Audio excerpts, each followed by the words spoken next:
उत्तर प्रदेश का एक जिला लगता है जिसका नाम कौशाम्बी होता है, थाना लगता है महिवा घाट, और यमुना पुल के ऊपर एक जो पुल बना है उसका नाम होता है राजा पुल। 18 मई 2015 की बात होती है जब एक कार आकर उस पुल पर रुकती है रात को लगभग 10 या 11 बजे, और उस कार में से एक दरोगा बाहर निकलता है। दरोगा जैसे ही बाहर निकलता है उसके हाथ में एक लड़की का सर होता है जिसको घुमा के वो यमुना नदी में फेंक देता है। लेकिन जब डेड बॉडी को निकाल रहा होता है तो डेड बॉडी तो हल्का नहीं है, भारी होता है।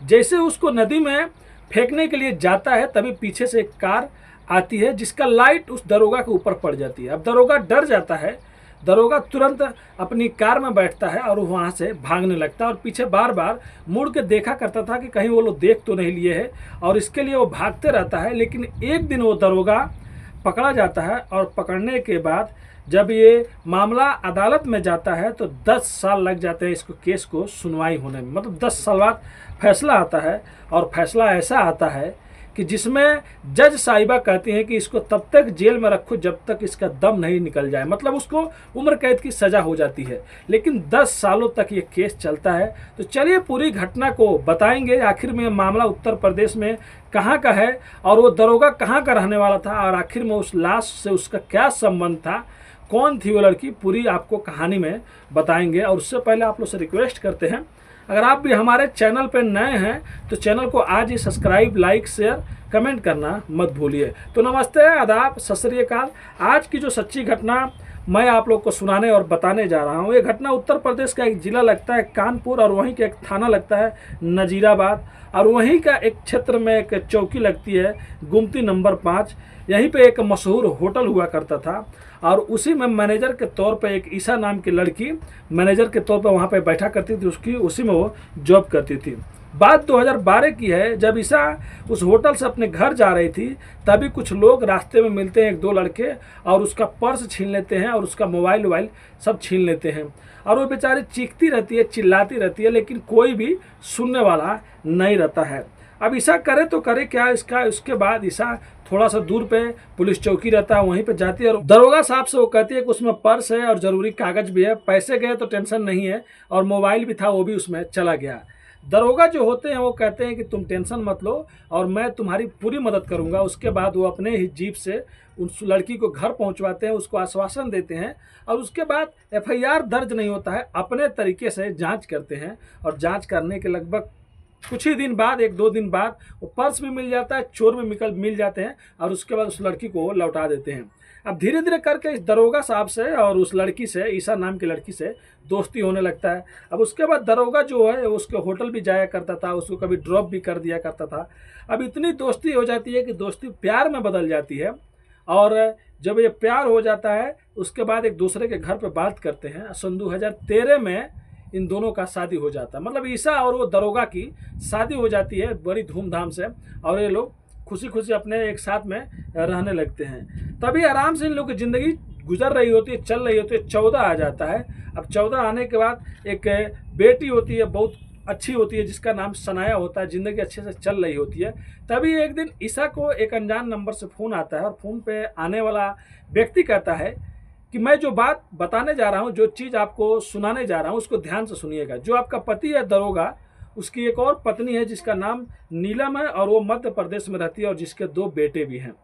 अब ये बात जब सुनती है ईसा तो कहती है कोई मजाक कर रहा होगा, लेकिन वो आदमी पहले से ही बोला रहता है कि अगर आपको नहीं विश्वास होगा तो आप अपने तरीके से चेक कर लीजिएगा, पूछ लीजिएगा, पता लगा लीजिएगा। जब ईसा पता लगाती है तो पता चलता है कि सही में वो आदमी जो चीज़ सही बता रहा था वो चीज़ सही था। ये पहले से ही शादीशुदा था ये दरोगा। उसके बाद वो दरोगा से झगड़ा करने लगती है। अब आए दिन दोनों में झगड़ा होता था, और ये लोग एक दूसरे को भी अब टाइम भी नहीं देते थे। दरोगा जो था वो कहता था ये सब गलत है। एक दिन ऐसा आता है कि लड़की का जन्म प्रमाण पत्र बनाना होता है। उसके बाद ईसा कहती है कि ठीक है अब इसका जन्म प्रमाण पत्र बनवा दो। जो दरोगा होता है वो नीलम की, मतलब माँ की जगह पे नीलम का नाम डालना चाहता था, और ईसा कहती थी मेरा पड़ेगा क्योंकि बाप तो वही था। अब इसके लिए इन दोनों में इतना झगड़ा होने लगा। उसके बाद ईसा जो थी वो अपने मायके चली जाती है। मायके जाने के बाद अपनी मम्मी को, अपने पापा को, अपने भाई को पूरी सारी बात बताती है। वो लोग भी परेशान हो जाते हैं। अब करें तो क्या करें, अब बस चलो जो भी चीज़ होता है वो सही हो जाएगा। लेकिन ऐसे करते करते 2015 आने के बाद बात आता है लगभग 17 मई को। 17 मई को कोई जानने वाला इन दोनों को एक दूसरे के सामने बैठाता है और बैठाने के बाद कहता है कि देखो, तुम लोग एक दूसरे के साथ में रहना, जो भी गलती हुआ, तुम अगर पहले नहीं जानती थी कि इसका शादी हुआ है तो तुम तो अच्छे से इसके साथ में रह रही थी, अच्छे से इसका देखभाल कर रही थी, लेकिन अब तुम जान गई तो भाई फिर से मैनेज करो ना, वैसे रहो ज़िंदगी में, तुम दोनों एक साथ में खुश रहो। ईसा अब तैयार हो जाती है। बात 18 मई 2015 की आ जाती है, जब वो दरोगा कहता है उस लड़की से, ईसा से, कि ठीक है, और अपनी सास माँ से कहता है कि मैं इसको लेके जा रहा हूँ और एक मंदिर वहाँ पे घुमा के लाता हूँ, और इसका खुद का स्विफ्ट कार रहता है, मतलब पुलिस की जीप से ये नहीं गया रहता है। अब उसके बाद ईसा को 18 मई 2025 को ये कार में लेके जाता है मंदिर की ओर, और मंदिर घुमाने के बाद उधर से रात हो जाता है, और इधर इसकी जो मम्मी होती है लड़की की, ईसा की, वो उसको फ़ोन करती है, लेकिन फ़ोन लगता नहीं है, स्विच ऑफ बता रहा होता है। अब उनको टेंशन हो जाता है, करे तो क्या करे। उसके बाद अपने दामाद को भी फ़ोन करती है, जो दरोगा होता है, उसका भी फ़ोन स्विच ऑफ आता है, लेकिन कहीं ना कहीं उनको डाउट होता है कि शायद उनकी बेटी के साथ में कुछ ना कुछ गलत हुआ है, इसके लिए फ़ोन स्विच ऑफ आ रहा है, क्योंकि उनकी बेटी का मोबाइल फ़ोन स्विच ऑफ कभी होता ही नहीं है। तुरंत वो अपने बेटे के साथ में काका देव थाना पहुंच जाती है, जो उनका लोकल थाना होता है, और वहाँ पे जाकर FIR दर्ज कराती है सास और बेटे, मतलब उस दरोगा के। वो कहती है कि मेरी बेटी मेरे दामाद के साथ में गया, और दामाद की भी पूरी कहानी बता देती है कि ऐसे से पहले लफड़ा चल रहा था, कहीं हो ना हो कुछ हुआ, इनको ढूंढिए। लेकिन पुलिस उतने अच्छे तरीके से नहीं ढूंढती है।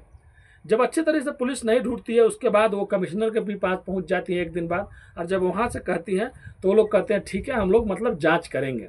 लेकिन बात 15 मई से 21 मई आ जाता है, जब लंदन में बैठा एक आदमी, हमेशा जब अमर उजाला में, दैनिक जागरण में कोई भी मतलब न्यूज़ प्रकाशित होता था तो आदमी बैठ के वहाँ पे जरूर देखा करता था। वो देखता है कि आप लोग फोटो में देख सकते हैं, फ्रंट पेज पे एक लड़की का मतलब और मर्डर करके कोई पुल पर फेंक दिया था, यमुना नदी पे, और वो इधर एक कंधे पे एक टैटू भी था, हाथ में घड़ी भी था, गहने भी था।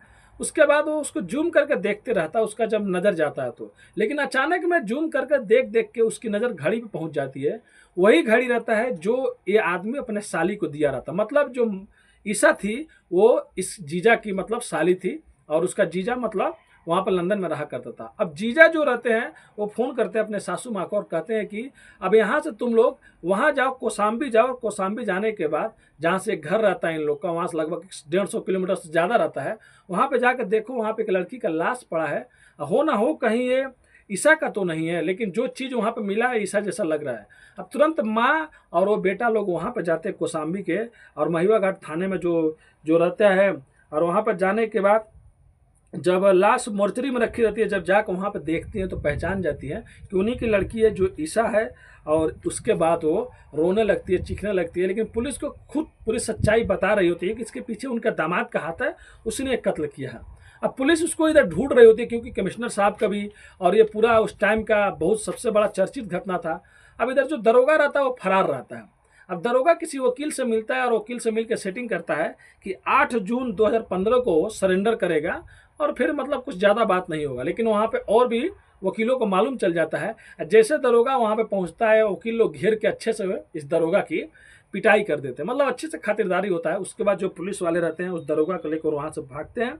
अब 2015 से केस जब अदालत में चल रहा होता, हर बार सुनवाई होता था, हर बार तारीख आता था, और ऐसे करते करते 15 से 25 आ जाता है। अब बात 2025 की 24 सितंबर की है, जब अदालत में जो जज साहिबा होती हैं वो एक सज़ा सुनाती हैं इस दरोगा के लिए। वो कहती हैं कि इसने जो जुर्म किया वो बहुत बड़ा जुर्म था, और ये मतलब अपने ही पत्नी का जो कत्ल कर सकता है, सोच सकते हो दूसरे के मतलब दूसरे के लिए क्या रखता होगा मन में।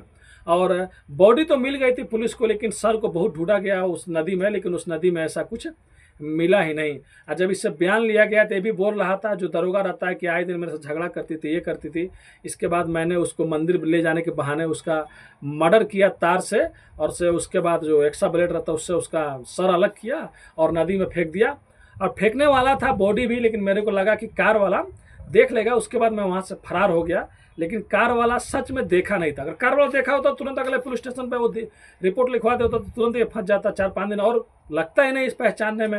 लेकिन कार वाला नहीं देखा था।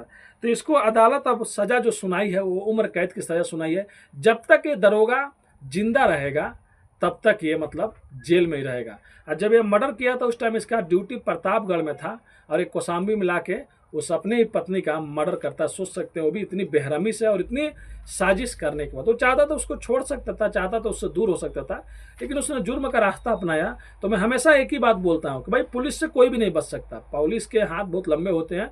मुजरिम चाहे आरोपी चाहे कोई भी हो, लाख अगर सेटिंग कर ले, लाख अगर चालाकी कर ले, पूरा सोच समझ के भी जुर्म करे, फिर भी पुलिस से कोई भी नहीं बच सकता। और ऊपर वाला है ना मेरे भाई, कोई ना कोई जरिया बना ही देता है, क्योंकि कोई भी आरोपी बच नहीं सकता। तो देखिए अब ये ज़िंदगी भर जेल में रहेगा। और यही 2025 सितंबर में मतलब ये मामला भी जाके सुनवाई हुआ और जाके यहाँ पे बंद हुआ। अब इसको उम्र कैद की सज़ा होगी, अब ज़िंदगी भर ये जेल में रहेगा। तो ये थी कहानी एक दरोगा की, जो एक लड़की से प्यार करता है और वो भी धोखा से करता है, बताता नहीं है उसकी शादी हुई है, अब बाद में उसका ही मर्डर कर देता है। मतलब थोड़ा भी अपनी बेटी के बारे में नहीं सोचता था और वो अपने पहली वाली फैमिली के बारे में नहीं सोचता था। अब ये खुद तो जेल में रहेगा और जो बेचारी बेटी थी वो भी बिना माँ बाप की अब रहेगी, अपने नानी के घर पर रहेगी। तो ये कहानी सुनाने का उद्देश्य किसी का भी दिल दुखाना नहीं है दोस्तों, बस आप लोग को जागरूक और सचेत करना अपनी कहानियों के माध्यम से। आपका भाई बहुत ज़्यादा मेहनत करता है, यहाँ पे गाड़ियाँ चलाता हूँ, पूरा दिन ड्यूटी रहता है तो ड्यूटी करता हूँ। जब टाइम मिल गया आधा एक घंटा तो खाना तो बाद में भी खा लेता हूँ। पहले आप लोग के लिए कहानियाँ जो न्यूज़ है वायरल जो चल रहा है ट्रेंडिंग में, उस कहानी को लिखता हूँ और अपने तरीके से बताता हूँ। तो आप लोग से रिक्वेस्ट करता हूँ, अगर आप भी हमारे चैनल पर नए हैं तो चैनल को आज ही सब्सक्राइब कीजिए, लाइक कीजिए, शेयर कीजिए और एक प्यारा सा कमेंट कीजिए। और फिर मिलते हैं नेक्स्ट वीडियो में, फिर सच्ची कहानियों के साथ, सच्ची न्यूज़ के साथ। अभी के लिए अलविदा लेते हैं आप लोगों से। धन्यवाद।